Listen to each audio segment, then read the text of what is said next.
Acts 25. Paul appears before Festus.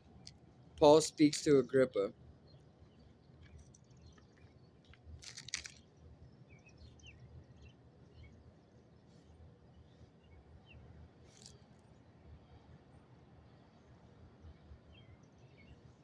3 days after Festus arrived in Caesarea to take over his new responsibilities, he left for Jerusalem, where the leading priests and other Jewish leaders met with him and made their accusations against Paul. They asked Festus as a favor to transfer Paul to Jerusalem, planning to ambush and kill him on the way.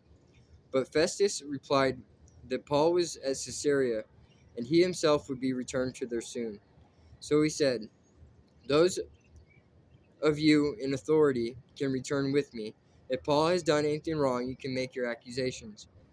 About 8 or 10 days later, Festus returned to Caesarea, and on the following day he took his seat in court and ordered that Paul be brought in.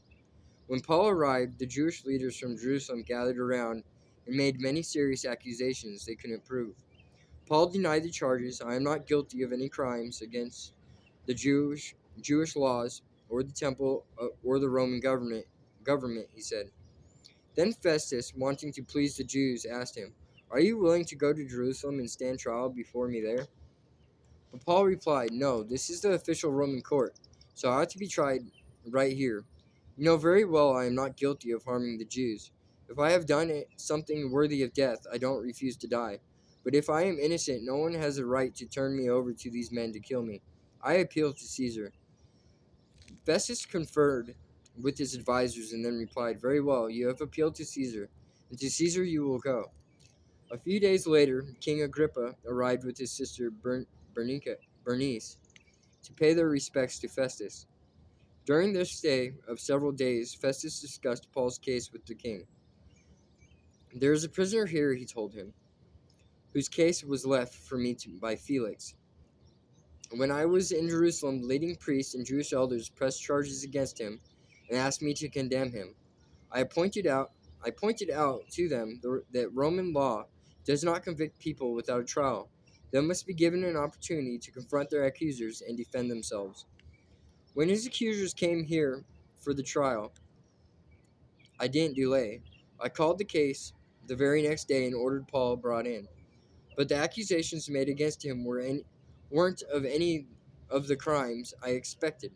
Instead, it was something about their religion and a dead man named Jesus, who Paul insisted is alive.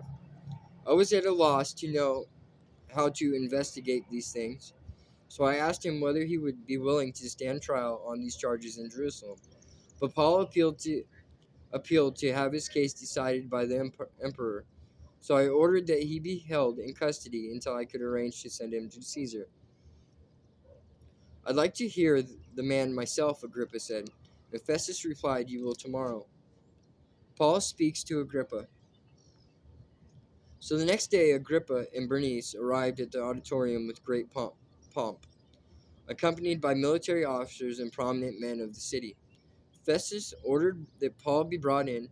Then Festus said, "King Agrippa and all who are here, this is the man whose death is demanded by all the Jews, both here and in Jerusalem. But in my opinion, he has done nothing deserving death. However, since he appealed his case to the emperor, I have decided to send him to Rome. But what shall I write the emperor? For there is no clear charge against him. So I have brought him before all of you, and especially you, King Agrippa, so that after we examine him, I might have something to write.